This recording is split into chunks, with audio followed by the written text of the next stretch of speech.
Aujourd'hui, j'avais envie de vous faire partager une découverte et un coup de cœur. En naviguant sur Internet, on fait parfois de sacrées trouvailles et c'est le cas avec un jeu qui s'appelle Relique.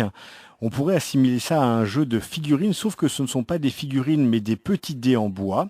On va tout de suite détailler ce jeu avec son créateur, Arthur Titeka. Bonjour Arthur. Bonjour. Arthur, est-ce que vous pouvez vous présenter? Parce que en préparant cette interview, vous m'avez avoué qu'en fait, vous n'étiez pas joueur et vous n'étiez pas dans le monde du jeu. Oui, je m'appelle Arthur, j'ai 27 ans. Je suis créateur de jeux. Enfin, créateur. Je me considère pas vraiment comme créateur parce que je ne suis pas joueur et je ne m'intéresse pas aux jeux de société en général. En fait, j'ai juste voulu développer une idée et j'y suis allé jusqu'au bout. Voilà. C'est tout. Et donc, ça donne ce jeu relique. Comment vous en êtes arrivé à créer un jeu de société alors que vous n'êtes pas joueur à la base? Je sais pas. Je suis un peu impulsif par moment. J'ai eu une idée un soir, c'était un dimanche soir d'ailleurs, j'ai eu du mal à m'endormir à cause de ça, à cause de toutes les idées que j'ai eues ce soir-là. Et je peux pas vraiment expliquer quoi, j'ai eu cette idée et quelques jours après je m'achetais déjà du papier cartonné pour faire les cubes et je savais exactement ce que je voulais faire et je sais pas, je me suis lancé quoi. Je Et donc, pensais que c'était une bonne idée quoi. et donc, ça donne ce jeu relique. On pourrait assimiler ça à un jeu de figurines. Chaque joueur va être en possession de petits dés en bois qui vont représenter des unités. Expliquez-nous un peu le principe du jeu. Alors le principe du jeu, bon pour la carte classique du jeu, ça se passe à 4, donc chacun pour soi. Donc il y a une relique qui est au milieu de la carte, et chaque joueur va se battre contre les autres joueurs pour tenter de récupérer cette relique. Donc c'est un mix de jeux d'échecs, de RPG tactique, ça mélange beaucoup de choses. Et ce qui fait l'originalité du jeu, c'est les possibilités qu'il y a dans le jeu, parce que chaque joueur va placer avant de jouer des éléments de décor qui va modéliser la carte.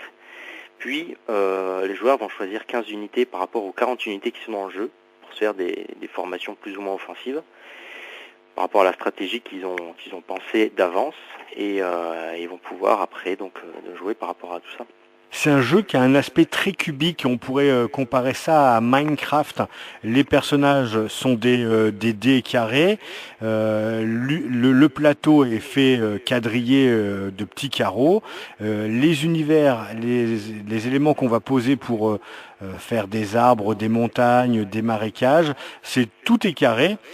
Pourquoi avoir pensé cette forme carrée alors que la mode est aux petites figurines 3D, on va dire en plastique, en silicone, en résine ou en métal? En fait, ça m'est venu, comme je disais tout à l'heure, que j'ai acheté du papier pour me faire des carrés, parce que le seul moyen que j'avais de faire une représentation du jeu et de faire une maquette du jeu au départ, c'était de faire des figurines en cube, avec du papier. C'était le seul moyen que j'ai trouvé pour pouvoir le réaliser assez simplement. Et au fin de compte, quand je l'ai fait en bois, j'ai décidé de garder cette formule très cubique en fait, et avec le code couleur et les symboles qui sont mis par-dessus, ça rend quelque chose d'assez original, et j'ai voulu garder ça en fait. Et étant donné que le jeu est assez complexe quand même, qu'il y a beaucoup de choses à prendre en compte par moment, le fait d'avoir un jeu avec une modélisation très simple permet aux gens d'avoir une facilité de reconnaître ce qui se passe en jeu, quoi, d'un coup d'œil. Alors vous pouvez nous parler de ces unités qui sont cubiques, elles ont des particularités, hein, vous venez de nous le dire, il y a un code Oui, couleur, il y a des symboles, il y a des lettres. oui. Alors les symboles qui sont dessus donc représentent l'unité en question. Et les petites lettres qui sont donc sur les côtés du cube correspondent au type de l'unité. Parce qu'en fait dans le jeu il y a 3 types d'unités. Il y a les éclaireurs, les attaquants et les défenseurs. Et en fait chaque tour se divise en chacune des phases, donc des types des unités qu'il y a dans le jeu. Ce qui est un peu complexe au départ à prendre en compte. Donc en fait chaque joueur au départ va jouer ses éclaireurs, puis chacun va jouer ses attaquants, puis ses défenseurs. Donc pour les différencier, il y a eu les petites lettres et les symboles pour les reconnaître. Et donc chacune des unités a des caractéristiques bien précises. Donc attaque de tant de dégâts, se déplace de tant de cases. Et chaque unité, donc il y a 40 unités dans le jeu, elles ont toutes une compétence précise qui peut être passive ou active. Donc je me suis pas mal inspiré de jeux que je connais, comme Shining Force entre autres, qui est un classique du genre, RPG tactique.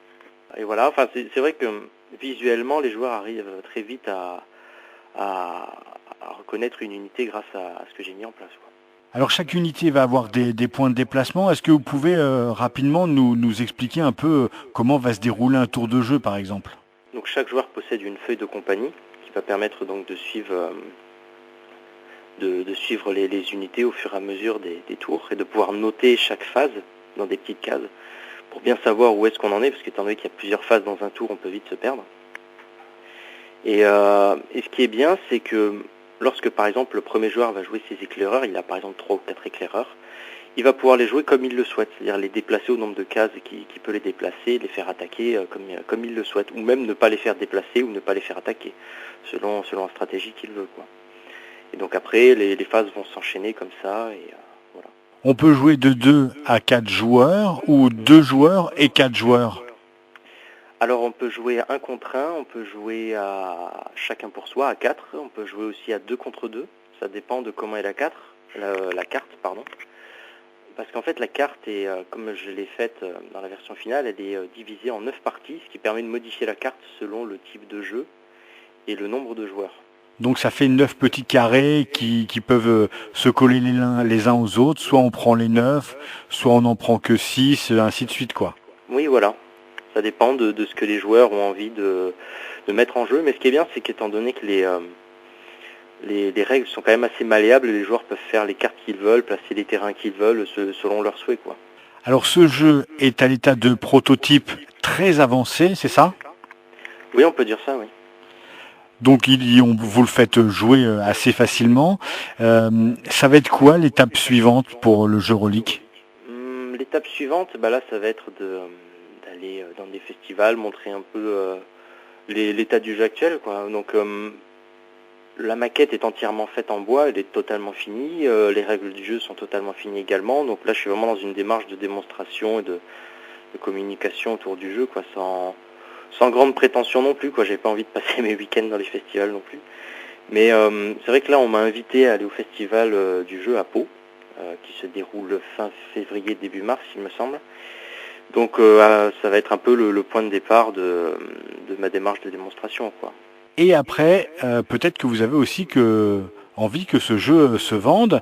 Alors, on peut imaginer plusieurs façons, le financement participatif ou trouver un éditeur. Ce serait quoi pour vous le choix idéal? Je suis pas vraiment dans la démarche de faire du financement participatif, parce que je pense que ça me prendrait quand même pas mal de temps.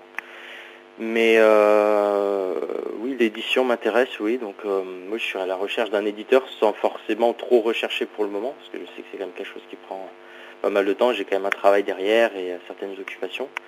Mais oui, je suis quand même dans une démarche de trouver un éditeur et de pouvoir arriver à une étape de vente du jeu, si cela fonctionne, oui, dans les mois qui viennent.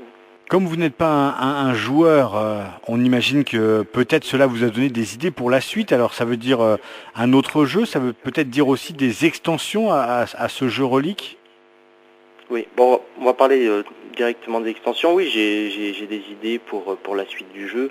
Bon, peut-être d'autres blocs à rajouter pour faire des cartes différentes ou même d'autres unités. J'ai quasiment des concepts pour 35 autres unités, donc ce qui rajoute encore plus de possibilités de formation et autres.